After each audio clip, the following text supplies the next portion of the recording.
Hey guys, quick disclaimer, this is not medical advice and I am not a doctor.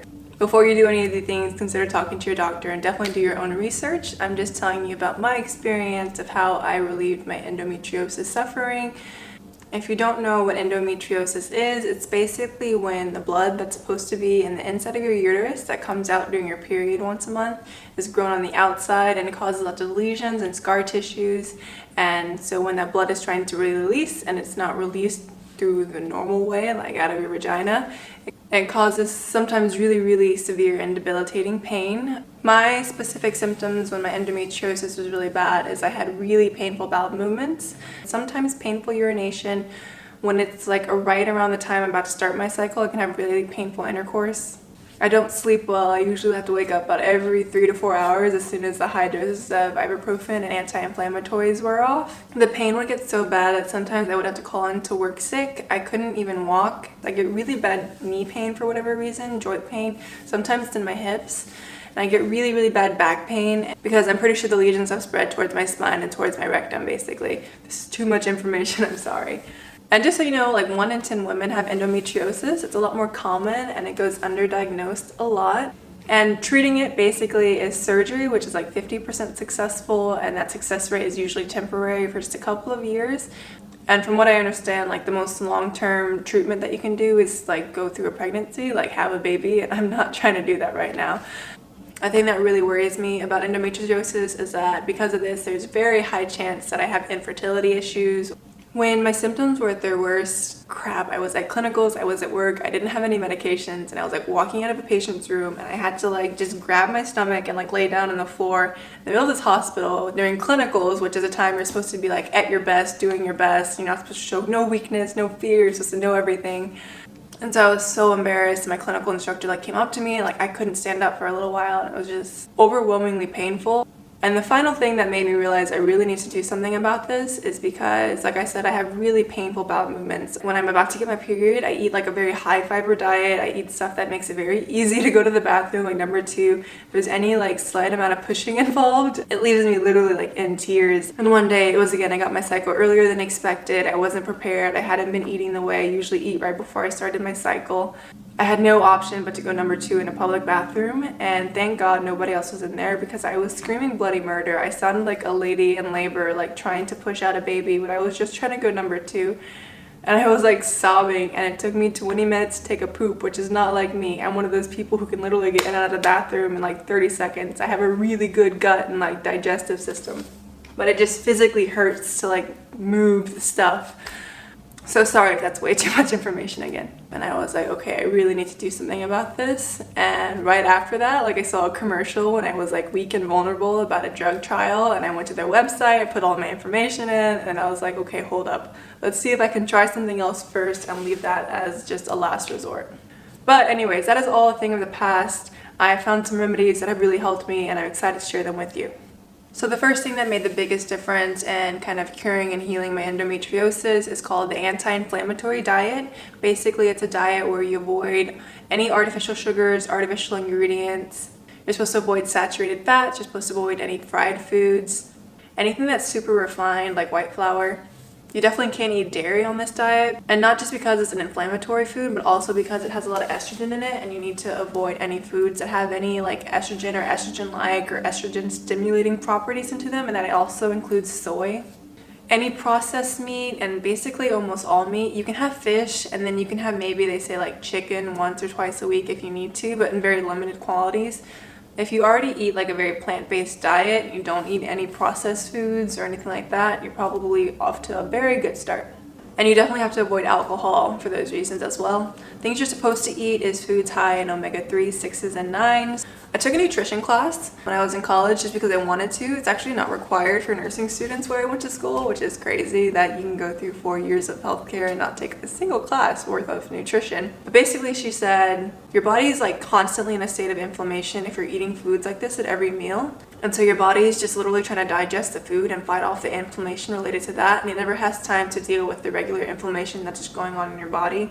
And chronic inflammation causes chronic irritation, and chronic irritation to any area causes increases rates of cancer. Someone who's always smoking cigarettes is constantly irritating their lungs, increased risk of cancer. Someone who's constantly putting traditional antiperspirants on the deodorant can have an increased risk of breast cancer because all of the heavy metals are chronic irritation. And then you're not supposed to store or eat food that comes out of plastic because plastic, something about it causes an increase in estrogen in your body at some point, some way, somehow. I forget how that works. I just remember I'm not supposed to do it. I'm going to link an article, or it's like a big PDF that I remember reading when I first found out about all this stuff from the SLU physicians group, and it has a lot of information on this diet, non-estrogen foods. The second thing that I did to try to combat the endometriosis that made a huge difference to me is vaginal steaming. I know that sounds completely woo-woo to a lot of you guys, and for me, I thought it was absolutely crazy. I didn't understand how steaming my vagina could possibly make a difference in my cramps, but I was desperate. I tried it, and then I was like, okay, I see what's up.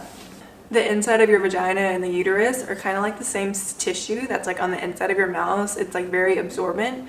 The only other way I can describe it is that I hold a lot of stress in my shoulders, for example, and I'm always like a little bit tense. And so until I realize it, I finally kind of relax. I move my shoulders, I relax the muscles. And the uterus is a very slow muscle, like my arm. I can pump it here like 10 times, but the uterus, it contracts and relaxes every 28 days. It's a very slow muscle. So basically what the steaming feels like is I feel like my uterus is very tight, and then after the steam I feel like that muscle is just a lot more relaxed and comes out easier, I guess. It just relaxes that muscle completely, and I'm sure that herbs help. I feel like you could get some of the benefits just from using steamed water, but I don't know. The biggest risk for that obviously is you don't want to burn yourself, you don't want the water to be too hot. You shouldn't do that if you're pregnant or if you have an IUD and several other things, so please do your research before you try this out for the first time. So the way that I do this is I take a big bowl like this, I fill it halfway with boiling water, and then I add the amount of herbs or whatever that I want to use. I cover it and let it sit for like 10 to 15 minutes so the herbs can really steep in the water. And then right before I'm ready to sit, I fill it up almost to the top with the rest of the boiling water, and then I wait until it's cool enough so I don't burn my skin or anything like that. They have these fancy vaginal steam chairs that you can buy. I didn't want to get one of those though, so I figured out kind of my own rig to this. It doesn't work if you're not very flexible, but this is basically what I do. I usually sit right here when I do it. I put a pillow for my back to rest against, and then I have these 2 yoga blocks that I set out like this, and I put the bowl right in the middle, and then I just sit on top of it and cover myself with a blanket. I'm usually naked from the waist down while I'm doing this, and then I try to sit here for at least 20 minutes, sometimes up to 40 or an hour, but usually I get a little bit uncomfortable sitting like this after about 30 minutes or so. Also, another thing about this is like I feel like it's incredibly healing and feel just very connected to like my womanness. Didn't already know, I'm like a pretty spiritual person. I do the woo-woo things all the time because I think there's something to it. On a collective scale of like all of humanity, we have a lot of toxic energy and toxic beliefs about women and womanhood. I feel like, especially for me, if you've ever had like problems with sexual assault or even rape, if you have a lot of issues with your mother, or you don't have any good female relationships, or you just have a lot of issues related to the idea of being a female and existing as a woman, a lot of that can manifest as physical symptoms, and I think that's why a lot of women have a lot of uterine dysfunction and a lot of like just female organ issues. And so if you think there's anything to that, while you're doing this steam, take it as a moment to like really connect with yourself and connect with your womanhood, your expectations from society and your place in the world, and give yourself an opportunity to do some healing on a spiritual level. A few other things that I do is that I switch to all natural like period products. I use a menstrual cup and period underwear, so I don't use any like cotton fabrics with bleach, such as tampons and pads. I use those in emergency situations, but that's less than 10% of the time. I also drink this raspberry leaf tea a couple days before my cycle and then the first 2 days of. I don't notice a huge difference, but I think it helps, so I just keep doing it. It's just tea. I try to steam twice before each cycle, about 6 days before and then the day before or 2 days before. I usually can only make it about one of those days because I don't take out the time to do this as often. The steam helps a lot, but the diet, what's really going to make a huge difference. I don't follow it 24/7 all the time, but the 2 weeks right before my cycle, I try to get on point with that, and I don't have the painful bowel movements anymore. I don't have problems walking.